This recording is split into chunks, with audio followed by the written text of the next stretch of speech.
Hai guys, hari ni aku nak review satu Modaka daripada brand One Model. Yang aku ambil ni, korang cuba teka. So dia punya model ni lah, Honda. Dekat sini tulis FD2 Spoon Sport. Honda ni saya tak tahu sangat model-model dia tahu, tapi saya ambil sebab detail dia sangatlah cantik lah bagi saya. Yang ni skala 1.64. Kau tengok belakang dia, smart tu. Di depan ni, cuma yang ni hood dia tak boleh buka lah depan. Cuma dia punya sini carbon tau. Dia punya spoiler dia kan, carbon. Daripada tepi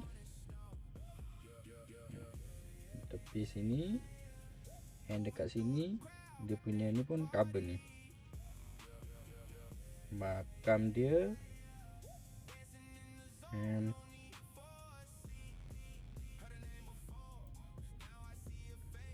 so macam mana menurut korang? Cantik tak model dia? Bagi aku memang detail dia memang lawa lah untuk model ni.